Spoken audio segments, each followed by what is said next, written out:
Hi there, I didn't see you.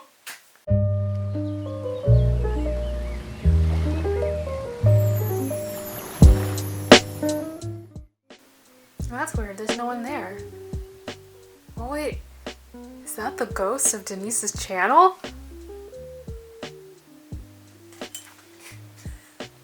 I'll put this right here.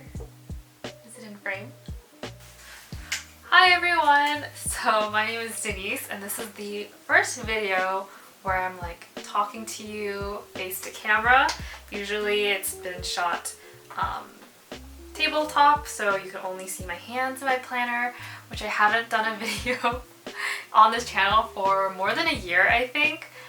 You would think I would have looked it up before filming this, but I'm gonna estimate it's about a year. I'm fairly active on Instagram, so if you would like more up-to-date info about me or what I'm doing, you should follow me on there.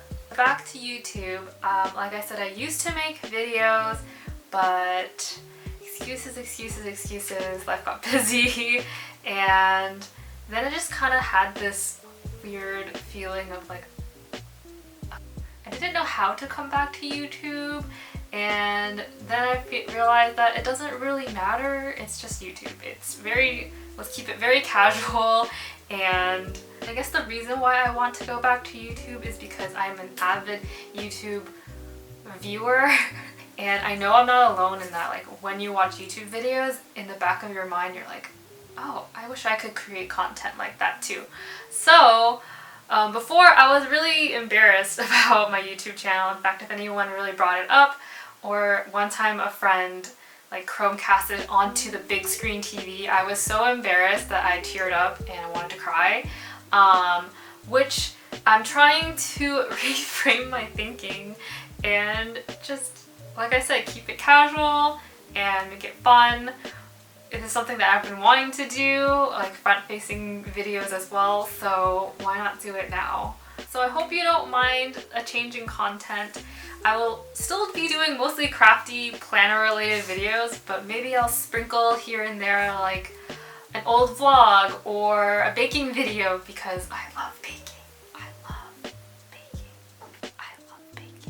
Maybe a day in the life of running my shop.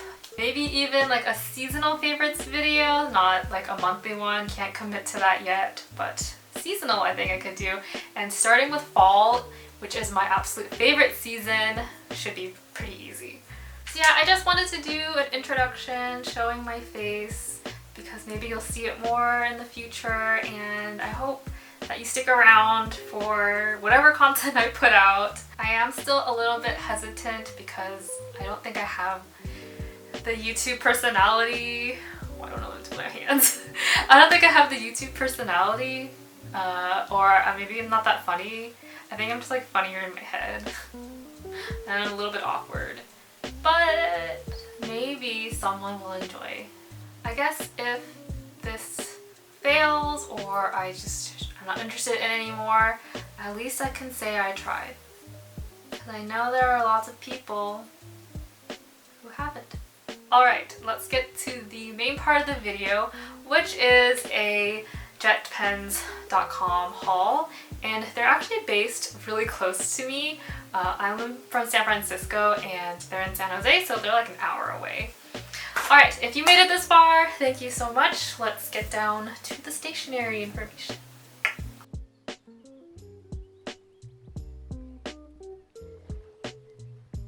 Alright, so here are all of the items that I purchased from jetpens.com. I have items from the Hobonichi brand and then several pens and markers that I just wanted to play around with. I will go over the Hobonichi ones first. So this is going to be my third year using a Hobonichi planner and journal. Here are the ones that I'm using for this year. And it has worked really well for me, so I thought I should just continue it for next year. So while I purchased from jetpens.com, you can directly buy from the Japanese Hobonichi website, and there is an English translation, so checking out can be relatively easy. That's what I did last year when I purchased this cover. But a major con, of course, is the international shipping cost and the time for it to arrive to your place. For jet pens, they have free shipping over $35, and I had no problem reaching that, and it ships from San Jose, so it's domestic shipping and quite fast. So I decided to go that route this year. One thing to note is that if you want to pick and choose which journal type you want and what cover you want, you can do that like a la carte style on the Hobonichi Japanese website, but you can't do that on the Jet Pens one. So if you wanted to buy just the notebook on its own without the cover because you want to reuse one from a previous year, or you wanted to try out a cover from a different brand, you can totally do that on Jet Pens. You can buy them a year and one booklet, or you can buy it avec style, 2 booklets. This is just an example. I know they're 2 different years, 2019 and 2020, but they look like this. So it's a year in 2 booklets, or this is what the year in 1 booklet looks like. And you can do that easily on Jet Pens, but if you wanted a new cover, you basically don't have any options of what language you want your journal to be in, or if you want it to be 1 booklet or avec. They only come in like predetermined bundles, so the cover comes with only the English 1 booklet for the A6 original size. I feel like I'm just confusing you, but it makes much more sense when you're browsing the website. And this is the original size, or A6. And then I also got a new cover and notebook in the cousin size, which is A5. So you can see the size comparison there. I will go through the original size first. I don't actually remember what this cover is called, but it's a really cute canvas material, camping themed, with all of these cute patches embroidered onto the fabric. And there is a back pocket in here if you want to store stickers, and 2 pen loops. And then all of the planner covers are this style where they have a bunch of card slots on the left side and then some larger slots on the right side, and you just tuck the notebook in these 2 back slots, and there are 2 bookmarks so that you can mark your monthly calendar and the daily pages. So as far as I know, all of the A6 cover bundles came with a notebook that is in English. If you purchase a la carte, I think you can get it in Japanese or English. And I removed most of the sad plastic packaging off of everything ahead of time because it makes a very unpleasant noise. There's a little info pamphlet that I can't read. It says, what you're holding in your hand is a techo, a Japanese daily planner. You'll find the Japanese character for te and cho on the cover. A techo in Japan is used more than scheduling an agenda. It is also used as a sketchbook and a diary, and for other jottings that together tend to chronicle its owner's daily life. I don't know, I just love what this brand is. It wants you to be creative, it wants you to put your heart into the journal, do whatever you want with it, and I don't know, I really like that sentiment. Anyways, here is the journal itself. It's kind of on this black pebbled plastic cover. And then there are some year at a glance pages. This kind of like index. So each month has a column and then each day has a row. So you can really easily reference, like, oh, maybe if you wanted to write it that you went on a trip on a day, you can put it here so you know exactly which page to turn to, like an index. And then here is the monthly page with a Monday start. I'm sure some people would love that. Don't really care whether it is Monday or Sunday personally, but it is nice to know. And then here are the daily pages. So it's grid. This top header part is a lot thicker than the Japanese version, the one that I'm currently using. I can show you to compare. So this top journal is the Japanese one that I'm using for 2020, and the bottom is the 2021 English one. the English and Japanese, they're just slightly different. The English is all in gray grid, whereas the Japanese version, each month has a different color. So this one's like green, and then there's like a pink or red color. They also took out the check boxes that are right here. I'm not sure why. And I don't know if you can see this sort of more bold vertical line, and there's a 12 here, but in the Japanese version, the hours are more distinctly marked. So I don't know why they made these choices to change in the English one, but I feel like it doesn't really matter because I'm just writing in here. I'm not really using it for scheduling or anything. And then I think in the back there are some note pages and some other random knickknacks. Oh my god, there's a page about bread. I love this page. There's a whole page. 2 pages about bread. You slip it into these back slots and journal is ready. I am definitely going to have a cover on cover to protect this canvas material, and the cover on cover is just this plastic cover to make it more water resistant. And you can also buy this on jet pens, I believe. So moving on to the cousin size. So here is my new Hobonichi cousin cover, and it is in the color called Strawberry Biscuit. Isn't that like the cutest name for a color palette? It is like a nice kind of yellow ochre color, maybe a little bit darker, and then this really fun bright pink. And it's made of a nylon material, so it's even more like water resistant than, of course, the canvas one for my original journal. And it's basically the same setup but bigger, so card slots, bookmarks, larger pockets, and 2 pen loops and 2 bookmarks. And then this is what the journal looks like.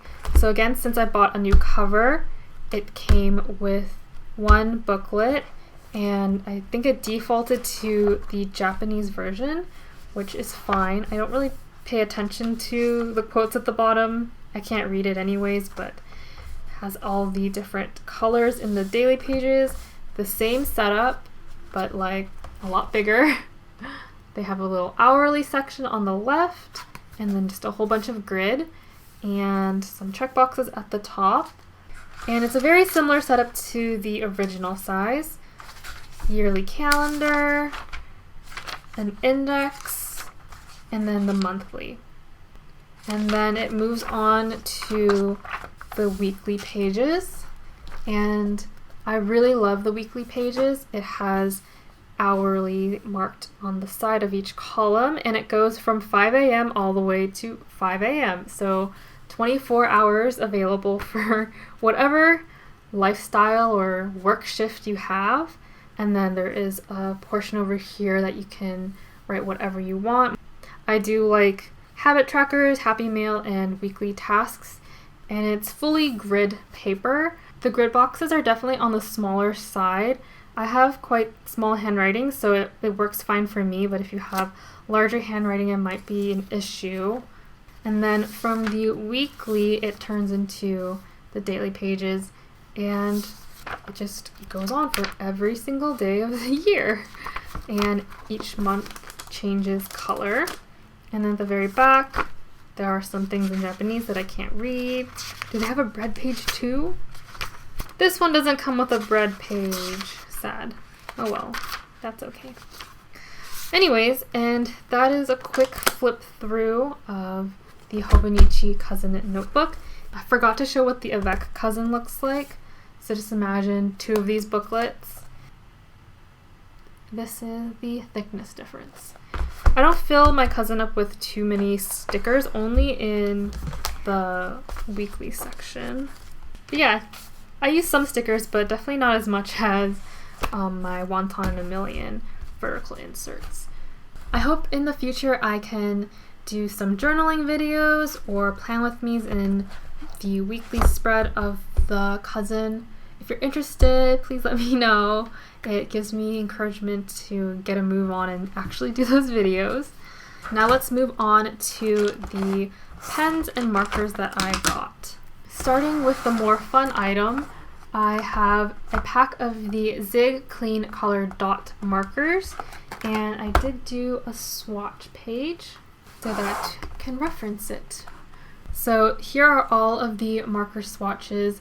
Alright, so here are all 12 markers laid out. So it is a double-ended marker. One end is a more round tip, which makes it really easy to draw dots in your planner or journal, and then the other side, it's a plastic nib. The ink in each of the markers is a pigment water-based ink, so it's not permanent. It can wash away with water, so you have to be very careful. It may also be really nice to do some really simple watercoloring with it if you wanted to do that. Okay, so this is post-editing Denise, and this video is getting way too long of me just blabbing around. So I'm just going to make this part very quick. It's a still shot of the swatches, and in the first column you can see is using the plastic nib side, and then the following two columns are using the more rounded nib using different types of pressure. Now underneath that you can see it did some time trials. So after 5 seconds the ink did smudge a bit, but after 10 it stayed put. And then to the right of that I did a comparison to a competitor brand. I wrote Zig Play Dot, but it's really Tombow Play Dot, and that one, the dot is a lot harder to control and it's a lot bigger. Alright, on to the pens. So I decided to try out 3 different pen brands that have a line of permanent markers with the goal of finding a thin nibbed pen that can also write on my type of sticker paper, which is a smooth matte vinyl.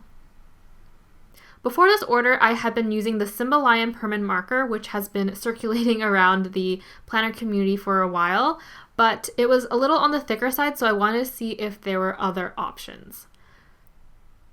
So the first 2 I tested unfortunately didn't work on my paper type. I have the Uni Pin for Pro and the Staedtler Pigment Liner.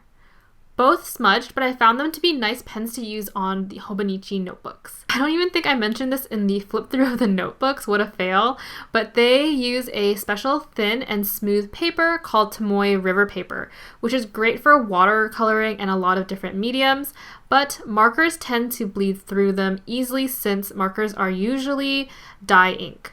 These 2 pens, however, don't bleed through because I believe they are pigment ink, which is really nice. I have a preference for the Uni Pin for my journaling now since it dries a little bit faster than the Staedtler. Next, I have a 3-pack of the Sakura Micro Perms.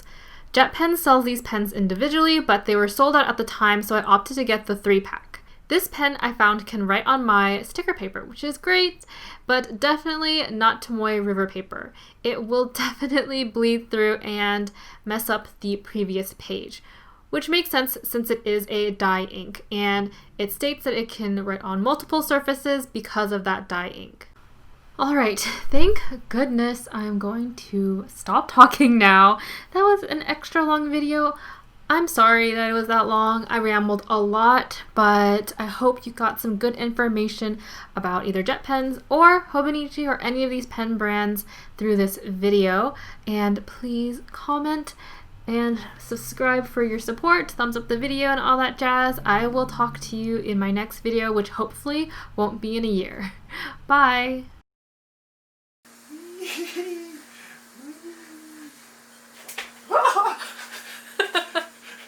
Did it?